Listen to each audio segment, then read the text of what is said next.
हाँ जी, शुरू करें। कल क्या स्टार्ट किया था पूजा? सर हमने इंड एस 36 स्टार्ट किया था, इम्पेयरमेंट ऑफ एसेट। इम्पेयरमेंट क्या होता है सर? सर जब कैरिंग अमाउंट आपकी रिकवरेबल अमाउंट को एक्सीड करता है, मतलब रिकवरेबल अमाउंट कम हो जाता है आपकी कैरिंग अमाउंट से, that is the book value. तो हम वहां पे क्या करेंगे, एसेट को इम्पेयर करेंगे, वहां पे हम लॉस बुक करेंगे, that is the impairment loss. और कैरिंग अमाउंट को हम क्या करेंगे, रिवाइज करेंगे। तो इम्पेयरमेंट लॉस देखने के लिए हमको कैरिंग अमाउंट को किससे कंपेयर करना होगा? रिकवरेबल अमाउंट से। तो रिकवरेबल अमाउंट कैसे आएगा सर? रिकवरेबल अमाउंट आएगा हायर ऑफ टू। कौन सा two? Fair value less cost of disposal, और दूसरा value in use. Fair value क्या होता है सर? मार्केट में जो भी पार्टिसिपेंट्स हैं उनके बीच में जो फेयर रेट डिसाइड होगा, that is the fair value. Okay. और वैल्यू इन यूज क्या होता है सर?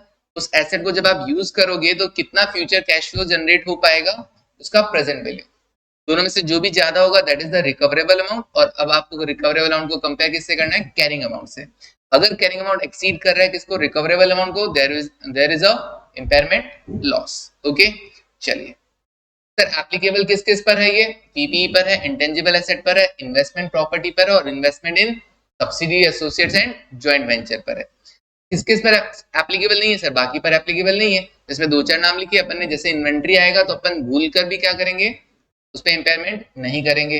अच्छा, बीच में कोई फाइनेंशियल एसेट दे दिया, नहीं करेंगे। डीटीए दे दिया, नहीं करेंगे। बायोलॉजिकल एसेट दे दिया, नहीं करेंगे। एसेट हेल्ड फॉर सेल, नहीं करेंगे। हेल्ड फॉर सेल तो इन्वेंट्री टाइप हो गया। Okay. Identifying an asset that में भी इंपेयर्ड हम बात कर चुके हैं। मेजरमेंट कैसे करना है ये भी हम बात कर चुके हैं। फिर हमने सबको समझा था अलग अलग। अच्छा, वैल्यू इन यूज के अंदर डिस्काउंटिंग रेट कौन सा लेना? प्री टैक्स वाला लेना है। और वैल्यू इन यूज में वो जो हवाई वाली बातें हैं वो नहीं सोचनी, मैं ऐसा कर लूंगा, मैं वैसा कर लूंगा, ठीक है ना, वो नहीं सोचने का। ओके। अगर रिलायबल एस्टिमेट नहीं लगा सकते हो फेयर वैल्यू का, कोई बात नहीं है, value in use your recoverable amount. लेकिन वैल्यू इन यूज का पता नहीं लगा सकते हो भैया, ऐसा नहीं हो सकता। एसेट है तो यूज तो करोगे ना फ्यूचर में, ऐसा। हाँ, तो अगर वैल्यू इन यूज नहीं होगा तो फिर recoverable amount can't be estimated. Clear है? चलिए अब बढ़ते हैं हम आगे।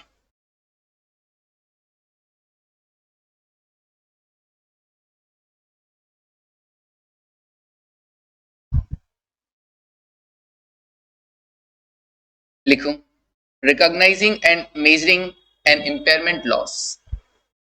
रिकॉग्नाइजिंग हैशटैग, अरे उससे पहले रुको, एक और लाइन लिखनी है।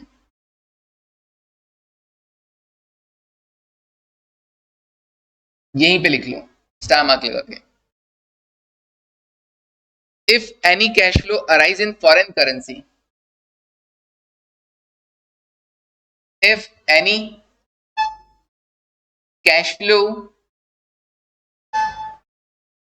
flows arise in foreign currency,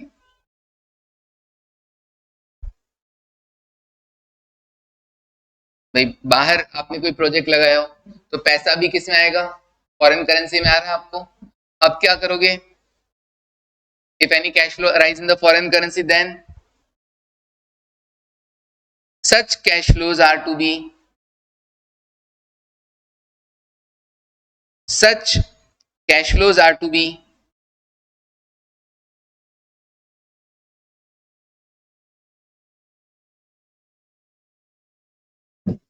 be converted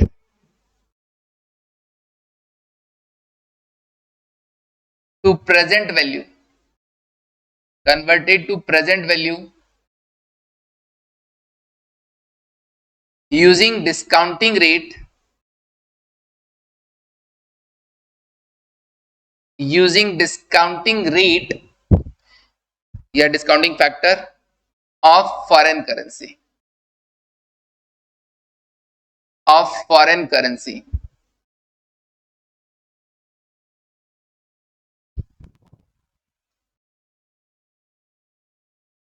तो सबसे पहले तो आपको क्या करना है, ऐसे डॉलर को बार बार ऐसे नहीं देखना कि अच्छा एक साल बाद मुझे डॉलर मिलेगा, समझना इस चीज को। ईयर 1 2 3 तुम्हें क्या मिल रहा है फ्यूचर कैश फ्लोज में? डॉलर मिल रहा है, मान लो 1000, 1000 और 1000। तो तुम्हें ऐसा नहीं देखना कि अच्छा एक साल बाद डॉलर मिलेगा तो एक साल बाद का एक्सचेंज रेट क्या होगा, 2 साल बाद का एक्सचेंज रेट क्या होगा, 3 साल बाद का एक्सचेंज रेट क्या होगा, ऐसा तुमको नहीं देखना। तुमको क्या करना है, उसको सिंपली पी फैक्टर लगाना है एट द रेट, कौन से रेट से, जो भी फॉरेन करेंसी के अकॉर्डिंग होगा, फॉरेन में पैसा बोरो करने का जो रेट होगा, ठीक है ना। तो वो जो भी रेट होगा उससे पहले तुमको क्या करना होगा, प्रेजेंट वैल्यू फाइंड आउट करना होगा, जितना भी डॉलर आपका प्रेजेंट वैल्यू आ रहा होगा। फिर अब प्रेजेंट वैल्यू टर्म्स में डॉलर आ गए ना, और आज का स्पॉट रेट तो तुमको पता होगा, आज का एक्सचेंज रेट तो तुमको पता होगा ना, बिल्कुल। नहीं पता होगा तो पता कर लेंगे। ओके, तो बस उस प्रेजेंट वैल्यू को आज के एक्सचेंज रेट से मल्टीप्लाई करके होम करेंसी में अमाउंट को कन्वर्ट कर लेना। होम करेंसी कहते हो चाहे फंक्शनल करेंसी। चलिए, तो अभी क्या करेंगे, and such present value is converted, such present value is converted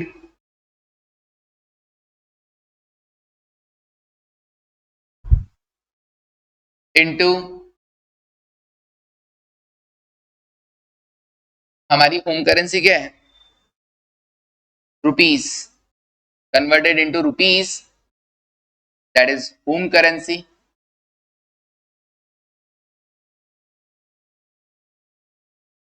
using spot rate.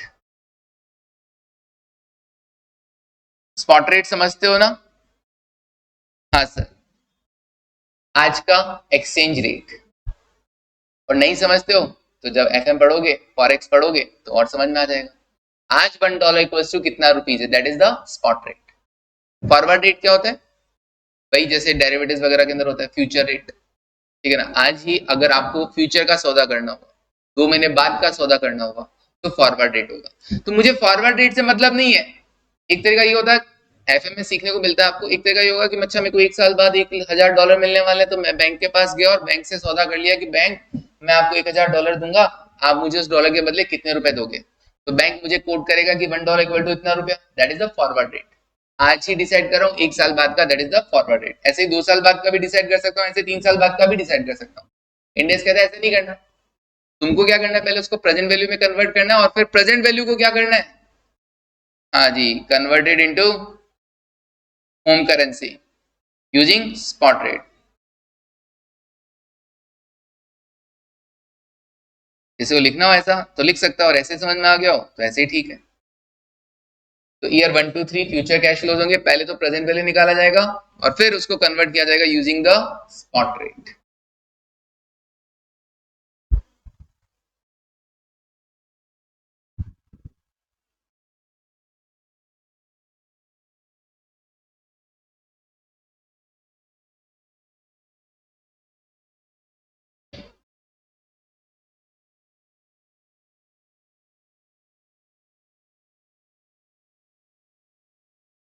Okay,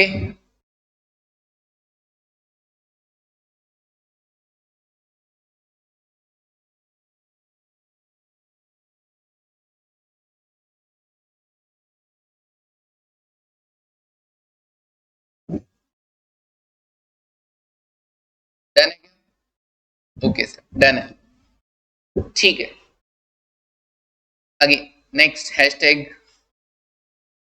next point, recognizing and measuring an impairment loss, recognizing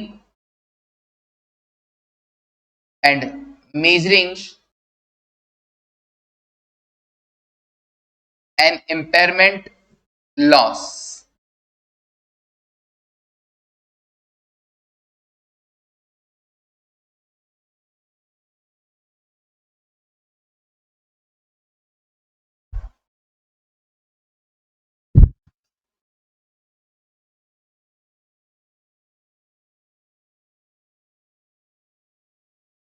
impairment loss होगा कितना सर, जो कैरिंग अमाउंट और इसका डिफरेंस, रिकवरेबल अमाउंट का जो difference होगा। Okay sir, इस loss का ट्रीटमेंट क्या होगा,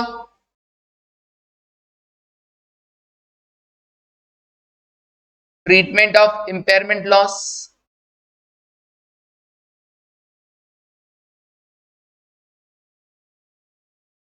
सर ऑब्वियसली इंपेयरमेंट लॉस हुआ है तो जिस एसेट के लिए हुआ है उस एसेट की वैल्यू क्या हो जाएगी, कम हो जाएगी। ओके तो ये तो होना ही होना है कि भैया एसेट की वैल्यू क्या हो जाएगी, कम हो जाएगी। और एसेट आप कॉस्ट मॉडल पे रख रहे हो या रिवोल्यूशन मॉडल पे, तो asset carried at cost model,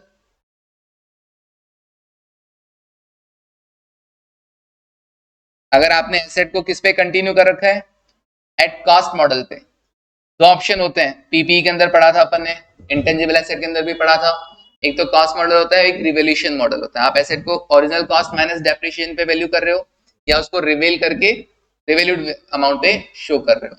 तो asset carried at cost model और दूसरा है एसेट कैरिड एट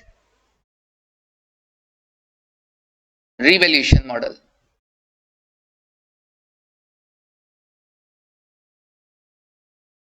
तो अगर आप कॉस्ट मॉडल पे कंटिन्यू कर रहे हैं तब तो इंपेयरमेंट लॉस किधर ट्रांसफर हो जाएगा, पीएनडल में ट्रांसफर हो जाएगा।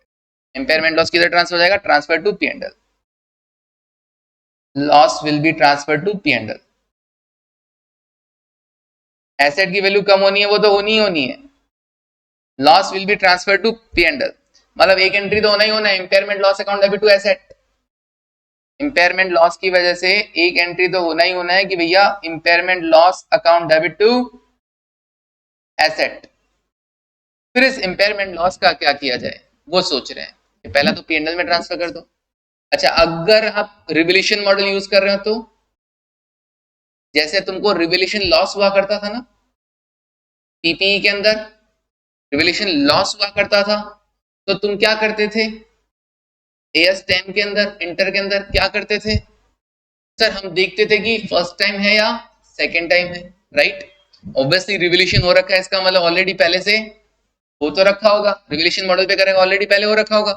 अब भी अगर लॉस हुआ है तुमको इंपेयरमेंट लॉस, तो अगर तुम्हारे रिवोल्यूशन रिजर्व में कोई पैसा है तब तो रिवोल्यूशन रिजर्व से विड्रॉ कर लेना, अगर रिवोल्यूशन रिजर्व में कोई पैसा नहीं है तो पीएनएल से डेबिट कर लेना।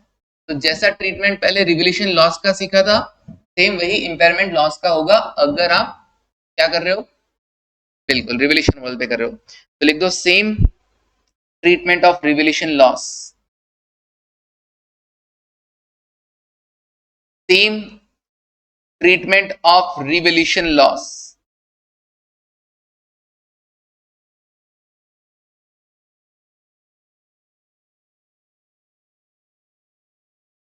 will be applied, will be applied to impairment loss, to impairment loss।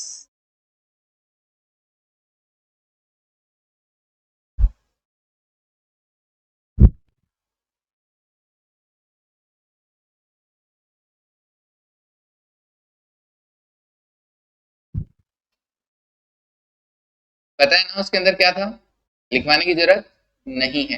अगर आपकी रिवोल्यूशन रिजर्व अकाउंट के अंदर बैलेंस है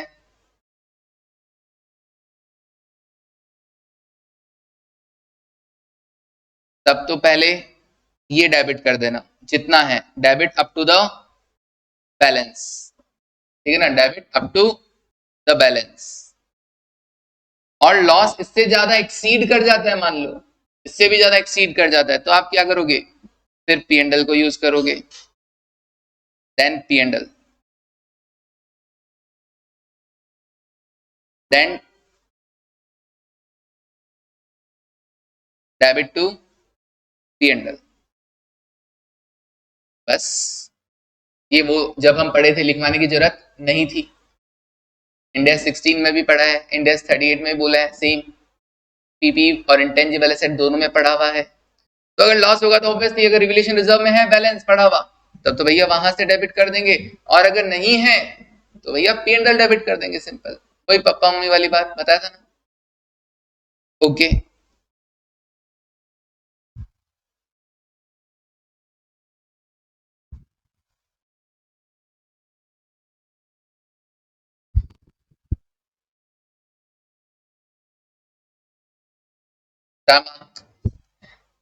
after the recognition,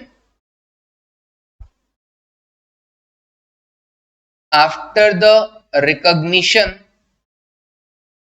of impairment loss.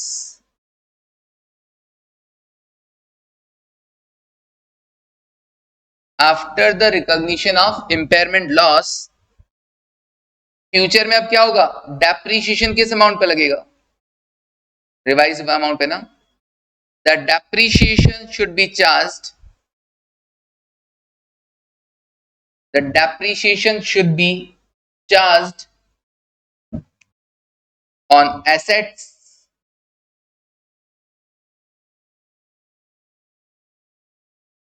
revised carrying amount, revised carrying amount.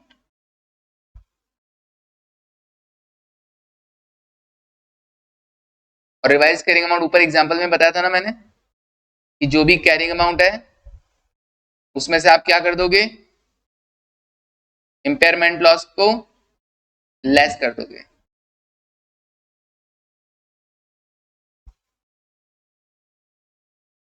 Example के through बताया था ना, बिल्कुल.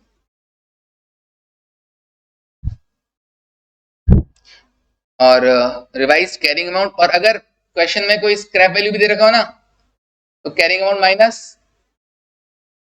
स्क्रैप वैल्यू, ठीक है ना. Carrying amount minus residual value less it's less word लिख लेते हैं.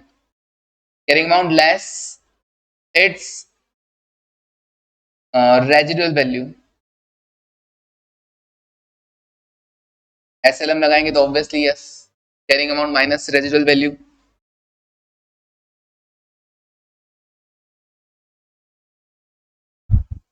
on a systematic basis, on a systematic basis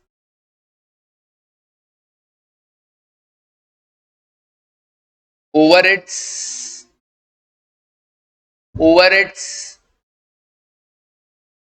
remaining useful life. और ये चीज आप पहले से समझते हैं क्योंकि आपने पीपीई का इंडेक्स पढ़ा हुआ है. रिमेनिंग यूजफुल लाइफ मतलब अब बचा हुआ कितना लाइफ है, तो बची हुई वैल्यू डिवाइड बाय बचा हुआ लाइफ. डेप्रिसिएशन का तरीका यही होता है, बची हुई वैल्यू डिवाइड बाय बचा हुआ लाइफ. क्लियर है? ओके. चाहे कोई सा भी इंडेक्स आ जाए, बची हुई वैल्यू डिवाइड बाय बचा हुआ लाइफ. इंडेक्स की खास बात है, कोई भी एक दूसरे को जल्दी से कॉन्ट्राडिक्ट नहीं करता है. एएस में क्या होता था, वो ऐसे बोल रहा है वो ऐसे बोल रहा है, ठीक है ना. कभी कभी ऐसा होता था. इंडेक्स में कभी कॉन्ट्राडिक्ट नहीं करेंगे, एक बात बोल दी मतलब सारे इंडेक्स अभी वही फॉलो करेंगे. ठीक है, चलिए सर अब क्या करें, अभी एक दो एग्जाम्पल करते हैं.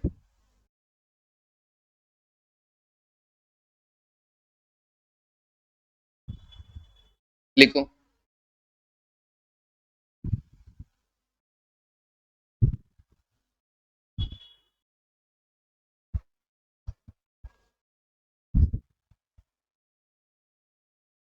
तो एक तो बड़ा इजी सा एग्जाम्पल है, वो तो नहीं करवा रहा, ठीक है ना, वो तो बड़ा आसान है. क्या लिखा हुआ उसके अंदर, उसके अंदर लिखा हुआ है, सुनना. The carrying value of building in the books of Sun limited as on 31st March 2021 is rupees 300 lakh. Carrying value is 300 lakh.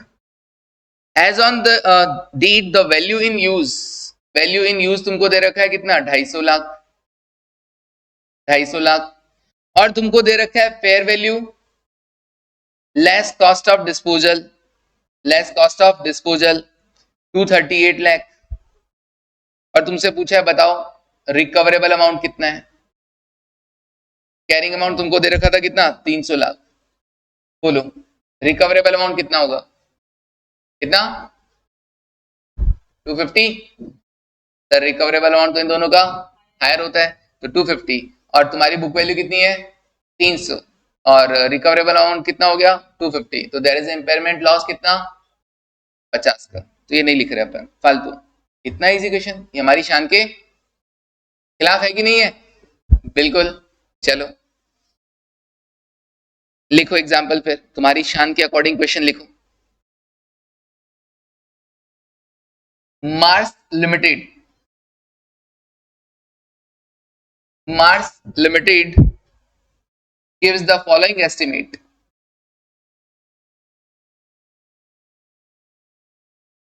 gives the following estimates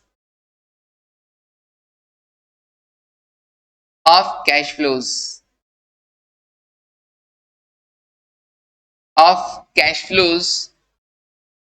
relating to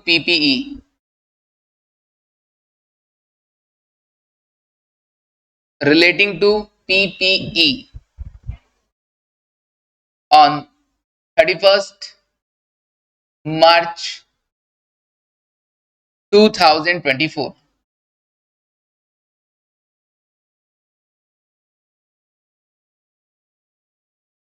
The discount rate is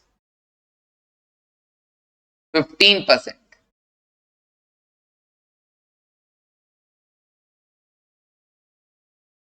year mention है और cash flow mention है. Cash flow कैसा? इन lakh.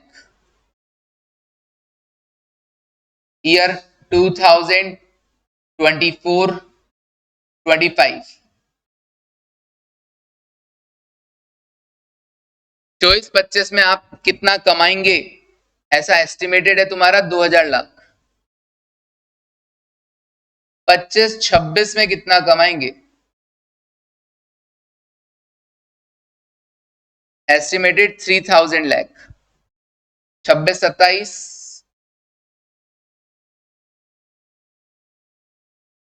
3000 lakh. 27-28 4000 lakh. 28-29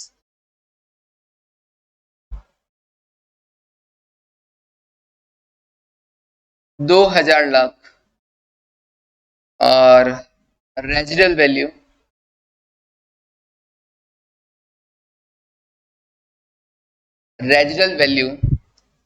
obviously कौन से दिन? 31 मार्च 2029 को 500 लाख. तो कोई पीपीई था जिससे आप इतना कमाएंगे अगले 5 साल, और लास्ट में 5 साल बाद में आपको रेजिडल वैल्यू भी मिल जाएगा कितने का? 500 लाख का. ओके,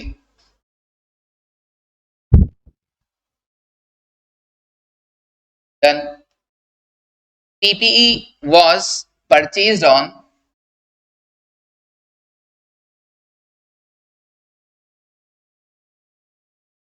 खरीदा कब था? Purchased on 1st April 2021.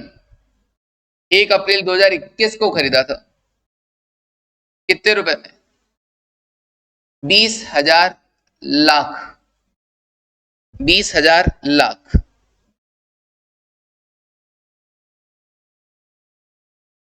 Useful life was कितना था? 8 years. तो अप्रैल 21 में खरीदा था तो मार्च 22, मार्च 23 और मार्च 24, 3 साल तो बीत गए. आगे के 5 साल का अपने को डेटा दे रखा है तो कोई टेंशन वाली बात नहीं. कोई रिवाइज भी नहीं हुआ. यूजफुल लाइफ 8 साल थी, अभी 3 साल बीत गए, 5 साल और बचा है. फिर उसके बाद आपको दे रखा है रेजिडल वैल्यू दे ही दिया at the end of the 8th year. बोला ठीक है. Fair value less cost of disposal. Fair value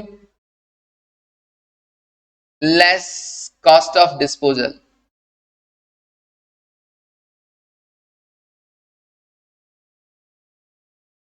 fair value less cost of disposal 10,000 lakh. Obviously कब का होगा? आज का होगा ना. देखो fair value less cost of disposal तुमको दे रखा है. वैल्यू इन यूज तुम पता कर लोगे, एफएम के खिलाड़ी हो तुम लोग तो, ठीक है ना. तो वैल्यू इन यूज कैसे आएगा? डिस्काउंटिंग फैक्टर लगा के प्रेजेंट वैल्यू निकाल देंगे और क्या. ओके, फिर उसके बाद calculate the impairment loss. Calculate impairment loss.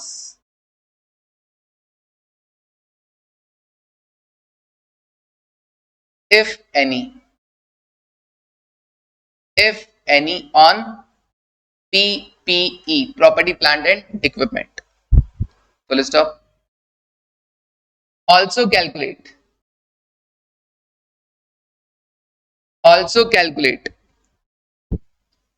the revised carrying amount, the revised carrying amount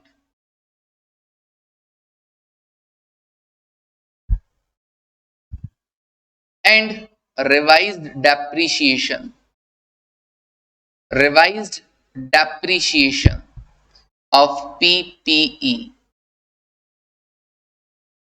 revised carrying amount or revised depreciation of PPE.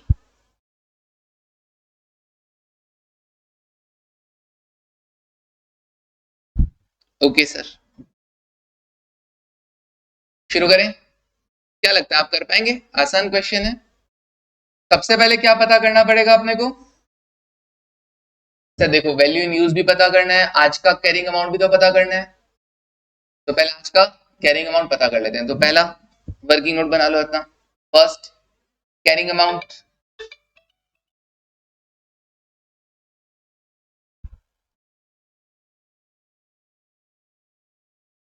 Carrying amount on 31 मार्च 2024, आज का कैरिंग अमाउंट ऑन 31 मार्च 2024। सबसे पहले ओरिजिनल कॉस्ट ऑन कब? 1 अप्रैल जब आपने खरीदा था 2021, कितने में खरीदा था? 10,000 लाख में? नहीं सर, 20,000 लाख में। 20,000 लाख, 20,000 लाख। ओके, इन 3 सालों में डेप्रिसिएशन कितना लग गया? एक्यूमुलेटेड डेप्रिसिएशन पढ़ते थे ना, कॉस्ट मॉडल पे रखते हैं तो original cost minus accumulated depreciation, कितना लगा सर? 20,000 लाख था, रेजिडुअल वैल्यू 500 था, original cost minus scrap value divide by useful life 8 साल था। 8 साल में से कितने साल बीत गए? 3 साल बीत गए। 8 से डिवाइड करके 1 साल का डेप्रिसिएशन आया, 3 सालों का टोटल डेप्रिसिएशन हटा दो, कितना? 73, ओके 13 लाख कर दो, 12.5 भी कर सकते हो बट ठीक है, 7313 लाख।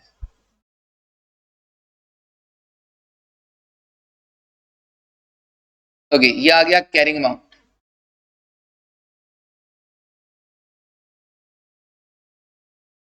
कैरिंग अमाउंट कितना आया? 12,687 लाख, 12,687 लाख।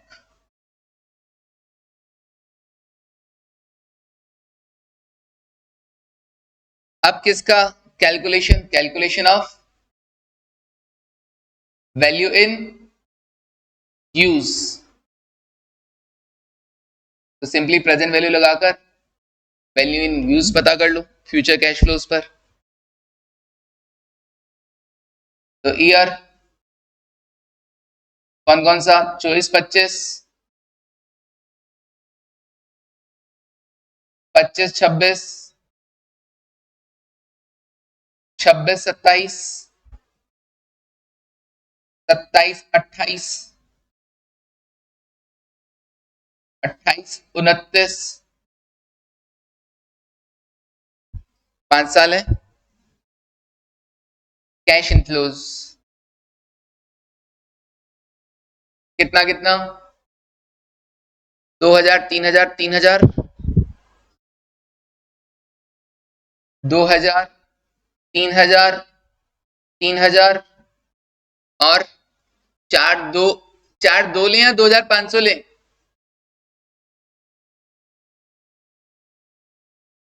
2,500। मतलब सिंपली ये हो गया कि आज बेचूं तो fair value less cost of disposal, 5 साल बाद यूज करके बेचूं तो टोटल वर्थ मुझे कितना मिलेगा, ठीक है ना? तो ऐसा नहीं कह सकते अच्छा ये तो यूज करने का ना, फिर 500 रेजिडुअल वैल्यू को क्यों ले रहे हो? समझना है? तो वैल्यू इन यूज का मतलब ये नहीं केवल यूज करने के बाद, यूज करने के बाद बेचोगे ना उसको, वो वैल्यू भी तो कंसिडर करना है। तो कहने का मतलब आज बेचूं तो क्या मिलेगा, और 5 साल बाद यूज करके बेचूं तो कितना वर्थ मिलेगा, 2500। पी फैक्टर कौन सा रेट से है, 15%, डिस्काउंटिंग रेट 15% दे रखा है। तो पी फैक्टर बताना मुझे कौन कौन सा है, 0.870, 0.75, 6, 658, 572 और 497। देखो प्रेजेंट वैल्यू कितना आ रहा है, एम प्लस एमआरसी कर दो अपने, तो एग्जाम में पूरा लिख के आ जाना, और लिख लो भाई, आप एम प्लस करते हो तो लिख लो हर चीज। कितना कितना 2000 इंटू 0.870, 1740, 3000 इंटू 0.756, 2268, चेक करते चलना, 1974, 2288 और 124, 2.5 आ रहा होगा, तो 3 कर दिया, 2.5 आ रहा था क्या, हो गया। चलो फाइनल बताओ, 9513, ओके 9513, ये लो सर, वैल्यू इन यूज भी आ गया। फेयर वैल्यू हमको दे रखा था, वैल्यू इन यूज हमने कैलकुलेट कर लिया, तो क्या रिकवरेबल अमाउंट आ जाएगा, बिल्कुल। Calculation of recoverable amount,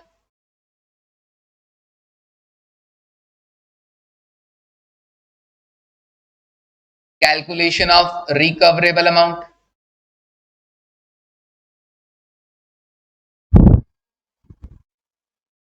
recoverable amount क्या होता है sir, higher of fair value less cost of disposal, fair value less cost of disposal, और दूसरा value in use. Fair value less cost of disposal question में दे रखा था 10,000 लाख, अच्छा ये रुपीज इन आप लैख यहां पे लिख देते हैं, सबके आगे लैख नहीं लिखना पड़ेगा। और वैल्यू इन यूज कितना आ गया सर, 9513। तो अभी यूज करना चाहोगे बेच देना चाहोगे, बेच देना चाहेंगे सर, ऑब्वियसली यूज करने से तो सिर्फ 9513 मिल रहा है, बेचने से 10,000 मिल रहा है, so recoverable amount, so recoverable amount is equals to 10,000 lakh, 10,000 lakh।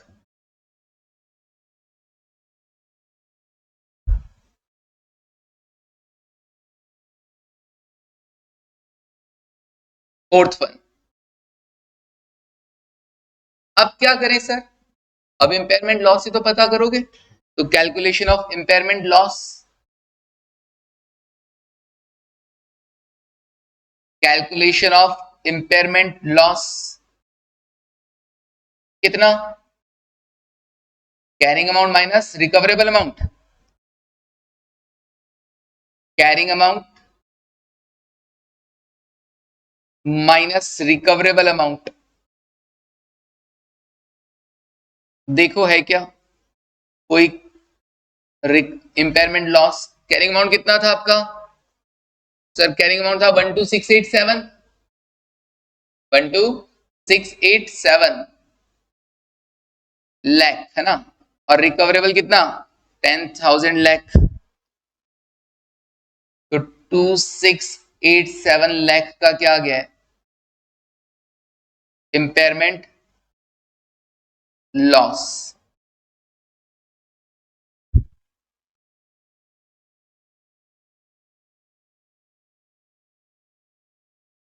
Impairment loss होगा तो क्या करना पड़ेगा, अब कैरिंग अमाउंट को रिवाइज करना पड़ेगा, तो रिवाइज्ड कैरिंग अमाउंट कितना आ रहा है फॉर फ्यूचर डेप्रिसिएशन ना, revised carrying amount for future depreciation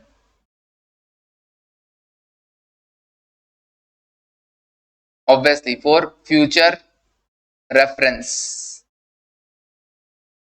ठीक है ना, फॉर फ्यूचर रेफरेंस। लिखने की जरूरत नहीं, बस समझाने के लिए लिखा है मैंने फॉर फ्यूचर रेफरेंस। लिख सकते हैं आप, तो यहाँ पे लिखिए ना, एग्जाम में लिखने की जरूरत नहीं है। रिवाइज कैरिंग अमाउंट कितना, अभी आपका carrying amount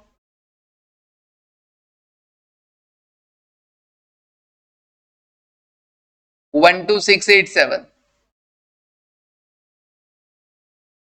impairment loss less कर देंगे, इंपेयरमेंट लॉस 2687, तो 10,000 लैख आपका रिवाइज्ड कैरिंग अमाउंट आ जाएगा, that is the recoverable amount. Sir direct नहीं लिख सकते क्या? नहीं, ऐसा शो करके आना, अच्छा लगेगा। एमसीक्यू आए तो डायरेक्ट ऑब्वियसली। तो कैरिंग अमाउंट कहां तक कम हो जाएगी? Up to the recoverable amount तक कम हो जाएगी, सिंपल। अभी क्या बताना है last? Depreciation for the future years, revise depreciation.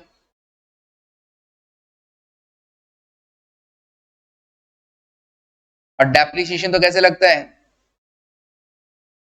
बचा हुआ वैल्यू डिवाइड बाय बची हुई लाइफ, बचे हुए वैल्यू को बची हुई लाइफ में अलोकेट कर देना, रिवाइज डेप्रिसिएशन।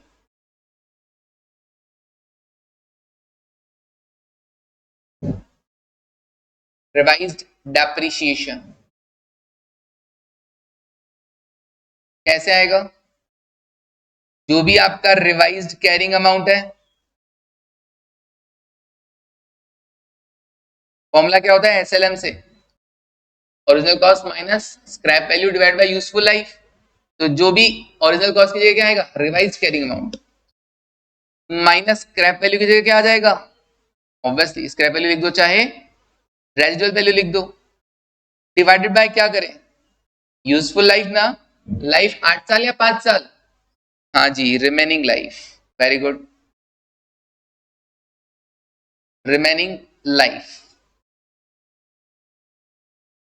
तो रिवाइज्ड कैरिंग अमाउंट अपना 10,000 लाख है, रेजिडुअल वैल्यू रिवाइज नहीं हुई है तो मैं 500 लाख ही ले रहा हूं, कोई बात नहीं। हाँ, डेप्रिशिएशन तो उस हिसाब से होगा ना, डेप्रिशिएबल अमाउंट कैसे आएगा? आज मेरी बुक्स में 10,000 लाख की एसेट है, 500 तो मुझे रिकवर हो जाएगा, तो मुझे इन 5 सालों में वैल्यू डेप्रिशिएट कितना करना है? 9,500। पहले क्या था? पहले 20,000 थी, मुझे लग रहा था 8 साल बाद 500 तो मिल ही जाएंगे, तो 8 साल में मुझे डेप्रिशिएट कितना करना था? 19,500। तो मुझे इन ईयर्स में यूजफुल लाइफ में कितना अमाउंट अलोकेट करना है, that is the depreciable value.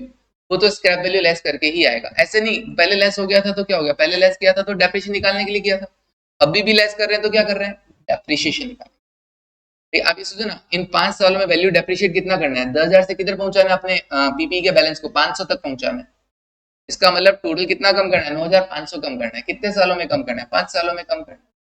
तो 9,500 डिवाइड बाय 5 ईयर्स कितना? 1900, 1900 लाख।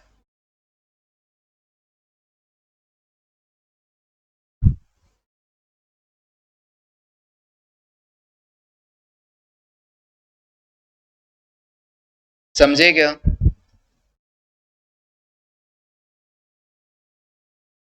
चलो जाते जाते एक छोटा सा क्वेश्चन कर लो।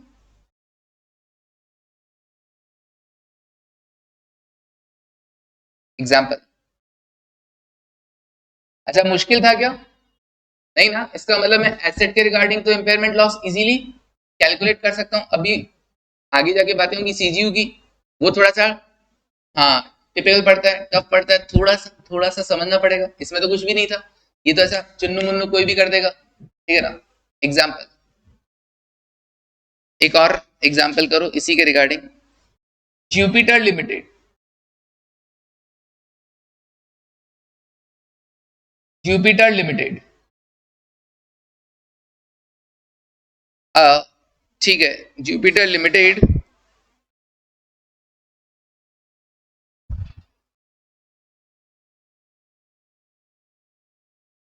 a leading manufacturer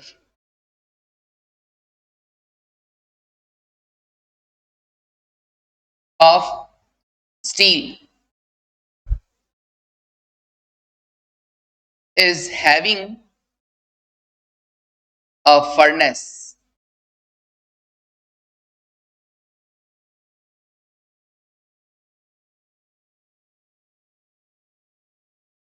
which is carried in the balance sheet, which is carried in balance sheet on 31st March 2021 at rupees 250 lakh.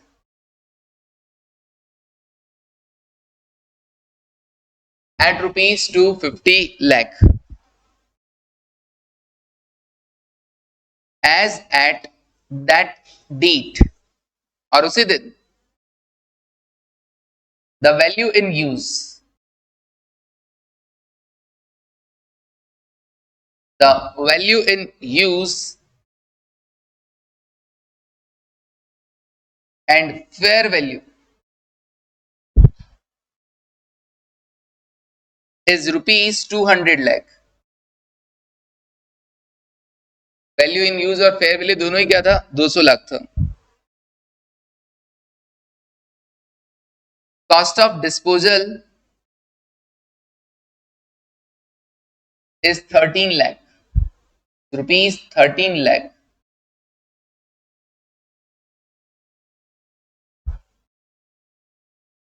Calculate the impairment loss. Calculate impairment loss. बताइए.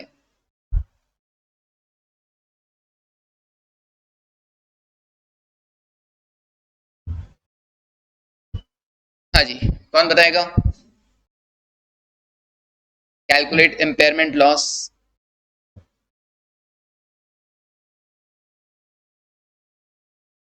अच्छा, प्रियांशी और कोई?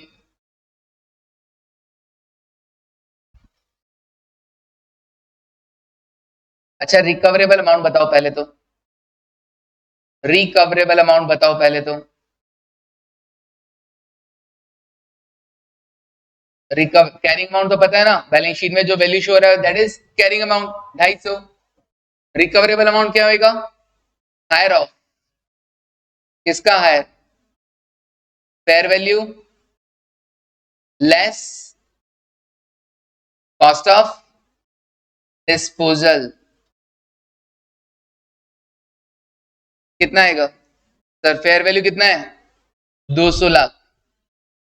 और कॉस्ट ऑफ डिस्पोजल कितना है? 13 लाख. तो 200 minus 13 कितना होता है? 187 लाख. और वैल्यू इन यूज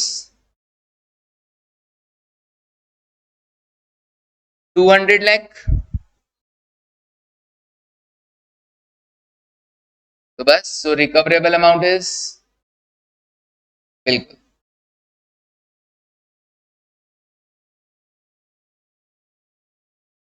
दोनों में से जो भी ज्यादा है 200 लाख.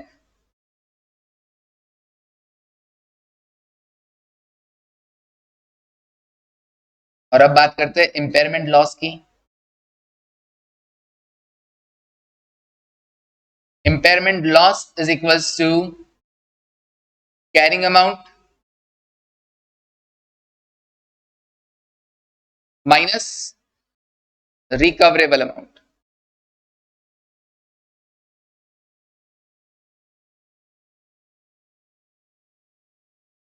बिल्कुल, कैरिंग अमाउंट 250 लाख है और रिकवरेबल अमाउंट 200 लाख है. तो 50 लाख का इंपेयरमेंट लॉस.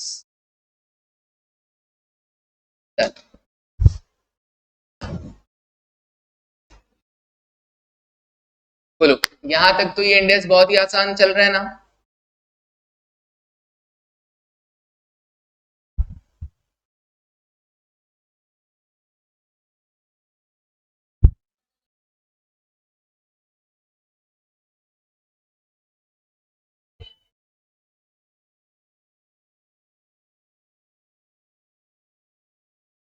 सारे इंडेस ही काम आएंगे। हम पीपीई को भी देखते हैं, पीपीई के अंदर भी लिखा हुआ है, आप जाके पीपीई पढ़ोगे ना तो पीपीई के अंदर कॉस्ट मॉडल में लिखा हुआ है क्या, original cost minus accumulated depreciation minus accumulated impairment loss, तो वहां लिखा हुआ है। तो इंपेयरमेंट लॉस जो यहाँ पढ़ रहे हैं, जो अमाउंट आएगा वो वहां जाकर उसको क्या करेंगे, ऑब्वियसली लेस करके ही हमारे पास कैरिंग अमाउंट आएगा। हाँ, तो एक तरीके से मिक्स है ये सब। मैं जो अभी तक इंडेस पढ़ा रहा हूँ वो है इंडेस ऑन एसेट्स, इंडेस ऑन एसेट्स।